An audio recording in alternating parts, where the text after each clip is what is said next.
భారత అభివృద్ధిలో జపాన్ కీలక పాత్ర పోషిస్తుందని ప్రధాని మోదీ చెబుతున్నారు. ప్రవాస భారతీయులతో భేటీ అయిన ఆయన పెట్టుబడుల దిశగా కదిలి రావాలని పిలుపునిచ్చారు. భారత్తో జపాన్ పెట్టుబడులు దేశ అభివృద్ధిలో కీలకంగా మారాయి. బుల్లెట్ ట్రైన్ వంటి టెక్నాలజీలను అందించాయి.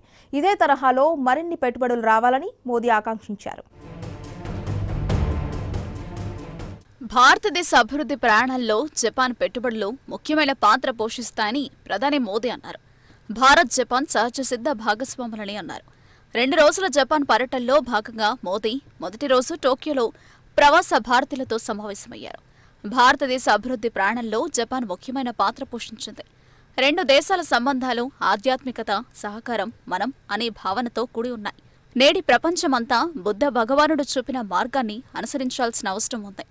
హింస, ఉగ్రవాదం, అరాచకవాదం, వాతావరణ మార్పుల్లాంటి అనేక సవాళ్ల నుంచి మానవాళిని రక్షించేందుకు బుద్ధుడి మార్గమే సరైన పరిష్కారమని నరేంద్ర మోదీ అన్నారు. ఎంత పెద్ద సమస్య ఎదురొచ్చినా పరిష్కారాన్ని కనుగొనే సత్తా భారత్కు ఉందని పేర్కొన్నారు మోదీ. కరోనా మహమ్మారి విజృంభణ సమయంలో అనిశ్చిత వాతావరణం ఉండేదని ఆయన అన్నారు. అలాంటి పరిస్థితుల్లో కూడా భారత్ కోట్లాది పౌరులకు మేడ్ ఇన్ ఇండియా వ్యాక్సిన్లను సరఫరా చేసిందని, 100కు పైగా దేశాలకు పంపిందని చెప్పారు. భారత్ మాతాకి జై నినాదాలతో టోక్యో చేరుకున్న మోదీకి ప్రవాస భారతీయులు ఘన స్వాగతం పలికారు. మోదీ మోదీ వందే మాతరం, భారత్ మాతాకి జై అంటూ నినాదాలు చేశారు. వారితో కాసేపు మోదీ ముచ్చటించారు. చిన్నారులతోనూ మాట్లాడారు. టెక్స్టైల్స్ నుంచి ఆటోమొబైల్స్ వరకు అభివృద్ధి చెందుతున్న స్టార్టప్లకు సంబంధించి 30కి పైగా జపాన్ కంపెనీలకు చెందిన టాప్ ఎగ్జిక్యూటివ్లు, సీఈఓలతో ప్రధాని మోదీ సమావేశమయ్యారు. భారత్లో సులభతర వ్యాపారాన్ని మెరుగుపరచడానికి ఇటీవల చేపట్టిన సంస్కరణల గురించి జపనీస్ వ్యాపార దిగ్గజాలకు వివరించారు. మోదీ జపాన్ పర్యటనను భారత్ జపాన్ దౌత్య సంబంధాల 70వ వార్షికోత్సవంలో ఒక ముఖ్యమైన మైలురాయిగా సుజుకి అభివర్ణించారు. భారత ప్రధాని మోదీ సంస్కరణలు వర్ణించలేనివని, ఆయన భారతదేశాన్ని మోడల్ ల్యాండ్స్కేప్గా మార్చే సంస్కరణలను తీసుకువస్తున్నారని అన్నారు. భారత్లో జపాన్ 3.2 లక్షల కోట్ల పెట్టుబడులు పెడుతోందని మోదీ తెలిపారు. రాబోయే 5 ఏళ్ల కాలానికి వివిధ రంగాల్లో ఈ పెట్టుబడులు రానున్నాయని చెప్పారు. ప్రపంచం ఇంకా కరోనా ప్రభావం నుంచి బయటపడలేదని ప్రధాని మోదీ అన్నారు. ఆర్థిక పునరుద్ధరణకు ప్రపంచం ఇంకా అడ్డంకులను ఎదుర్కొంటోందని తెలిపారు. ఇలాంటి పరిస్థితుల్లో ఉక్రెయిన్పై రష్యా యుద్ధం కొత్త సవాలని అన్నారు. భారత్ జపాన్ భాగస్వామ్యం మరింత బలోపేతం వల్ల ఇండో పసిఫిక్ ప్రాంతంతో పాటు ప్రపంచ స్థాయిలో శాంతి, శ్రేయస్సు, స్థిరత్వాన్ని ప్రోత్సహిస్తుందని ఆకాంక్షించారు. భారత్లో జపాన్ పెట్టుబడులు ప్రధానంగా పట్టణ మౌలిక సదుపాయాల అభివృద్ధిని ఉద్దేశించినవి. ముంబై అహ్మదాబాద్ హైస్పీడ్ రైలు, డెడికేటెడ్ ఫ్రైట్ కారిడార్, మెట్రో ప్రాజెక్టులతో పాటు Delhi Mumbai industrial corridor project కోసం జపాన్కు చెందిన షింకన్సెన్ బుల్లెట్ రైలు, సాంకేతికతపై ఆధారపడిన హైస్పీడ్ రైల్వే అంశాలను కూడా ఇరు నేతలు చర్చించారు. శిఖరాగ్ర సదస్సులో భాగంగా భారత్ జపాన్ మధ్య కీలక ఒప్పందాలు జరిగాయి. Cyber security, capacity building, information sharing మరియు సహకార రంగాల్లో ఒప్పందాలు కుదిరాయి. భారత ప్రధాని నరేంద్ర మోదీ, జపాన్ ప్రధాని ఫుమియో కిషిడా సమక్షంలో ఇరు దేశాల ప్రతినిధులు ఒప్పందాలపై సంతకాలు చేశారు.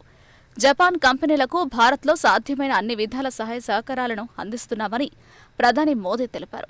జపాన్ ప్రధాని కిషిడా మాట్లాడుతూ ప్రస్తుత ప్రపంచం అనేక సంక్షోభాలతో అల్లాడిపోతోందని ఆవేదన వ్యక్తం చేశారు.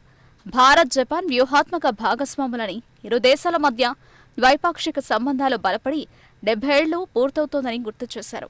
అంతర్జాతీయ చట్టం ఆధారంగా ఉక్రెయిన్, రష్యా శాంతియుతంగా సమస్యను పరిష్కరించుకోవాలని, భారత్తో పాటు జపాన్ కూడా యుద్ధాన్ని ముగించేందుకు ప్రయత్నిస్తుందని కిషిడా తెలిపారు. భారత్లో భారీగా పెట్టుబడులు పెట్టనుంది జపాన్. వచ్చే 5 ఏళ్లలో ఏకంగా 3.2 లక్షల కోట్ల పెట్టుబడులు జపాన్ పెట్టనుంది. భారత్ జపాన్ ప్రధానుల భేటీలో కీలక నిర్ణయాలు తీసుకున్నారు. వచ్చే 5 ఏళ్లలో జపాన్ భారత్లో 3.2 లక్షల కోట్ల పెట్టుబడులను పెడుతుందని ప్రధాని మోదీ తెలిపారు. భారత్ జపాన్ భాగస్వామ్యం మరింత బలోపేతం వల్ల ఇండో పసిఫిక్ ప్రాంతంతో పాటు ప్రపంచ స్థాయిలో శాంతి, శ్రేయస్సు, స్థిరత్వాన్ని ప్రోత్సహిస్తుందని తెలిపారు. క్లీన్ ఎనర్జీ భాగస్వామ్యం గురించి ఇరు దేశాలు ప్రకటించగా 2 దేశాల మొత్తం 6 ఒప్పందాలపై సంతకాలు జరిగాయి. ప్రత్యేక క్లీన్ ఎనర్జీ భాగస్వామ్యాన్ని పటిష్టం చేయడంతో పాటు పలు రంగాల్లో ద్వైపాక్షిక సహకారాన్ని విస్తరించేందుకు వీలుగా 6 ఒప్పందాలపై ఇరుపక్షాలు సంతకాలు చేశాయి. భారత్ జపాన్ బంధాలను మరింతగా బలోపేతం కావడం వల్ల ఇరు దేశాలకు ప్రయోజనం చేకూరడమే కాకుండా ఇండో పసిఫిక్ ప్రాంతంలో శాంతి, శ్రేయస్సు, స్థిరత్వాన్ని ప్రోత్సహించడంలో కూడా దోహదపడుతుందని అన్నారు. ఉక్రెయిన్పై రష్యా దండయాత్ర గురించి చర్చించామని జపాన్ ప్రధాని కిషిడా అన్నారు. రష్యా చర్యలు అంతర్జాతీయ నిబంధనలు కాలరాసేవిగా ఉన్నాయని, ఇది తీవ్రమైన అంశంగా అభివర్ణించారు. సదస్సులో భారత్, జపాన్ మధ్య ద్వైపాక్షిక సంబంధాల బలోపేతం, ఇండో పసిఫిక్లో శాంతి, స్థిరత్వం, ఇరు దేశాల మధ్య సహకారంపై చర్చలు జరిపారు. భారతదేశంలో జపాన్ ప్రస్తావన రాగానే బుల్లెట్ ట్రైన్ గుర్తుకు వస్తుంది. కారణం, జపాన్ సహకారంతో భారత్ తొలి బుల్లెట్ ట్రైన్ ప్రాజెక్టుకు అంకురార్పణ జరిగింది. భారత ప్రజల బుల్లెట్ రైల్ కలను సాకారం దిశగా అడుగులు వేయించిన ఘనత ప్రధాని మోదీకి దక్కుతుంది. ఈ ప్రాజెక్టు ప్రారంభోత్సవ కార్యక్రమంలో భారత్, జపాన్ ప్రధానమంత్రులు ఇద్దరూ పాల్గొన్నారు.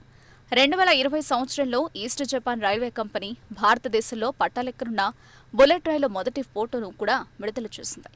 E5 సిరీస్కు చెందిన షింకన్సెన్ బుల్లెట్ రైలు భారత్కు వస్తుందని చెప్పారు. 2022 మేలో ప్రధాని మోదీ జపాన్ పర్యటనకు వెళ్లే నాటికి 17% ప్రాజెక్టు పనులు పూర్తవుతాయని ఆర్టీఐని ఉటంకిస్తూ వార్తలు వెలువెత్తాయి. ఈ ఏడాది మే 20న బుల్లెట్ రైలు పురోగతిపై రైల్వే మంత్రిత్వ శాఖ ఒక ట్వీట్ చేసింది. ఈ వీడియోలో మే 5 వరకు ప్రాజెక్టు పురోగతి నివేదికను ఏరియల్ షాట్ల ద్వారా చూపించారు. కానీ ఈ వీడియోను చూస్తే 2023 సంవత్సరం వరకు ఈ రైలు ట్రాక్పై పరుగులు పెట్టడం కష్టమని చెప్పవచ్చు. కరోనా మహమ్మారి, భూసేకరణలో జాప్యం దీని వెనక ఉన్న అసలు కారణాలని నిపుణులు చెబుతున్నారు. కరోనా మహమ్మారి వ్యాప్తి, ప్రపంచ ఆర్థిక వ్యవస్థలో క్షీణత, ద్రవ్యోల్బణం భారతదేశంపై దాని ప్రభావం వంటివన్నీ ప్రభావితం చేస్తున్నాయని నిపుణులు చెబుతున్నారు. కరోనా దెబ్బతో ప్రపంచ ఆర్థిక వ్యవస్థ మందగమనంలో ఉంది. దీన్ని యాక్టివ్ చేయాలంటే పెట్టుబడులు తరలి రావాల్సిన అవసరం ఉందని ప్రధాని అన్నారు. ఇది వాటి ఫోకస్. రేపటి ఫోకస్లో మళ్ళీ కలుద్దాం. Keep watching I news.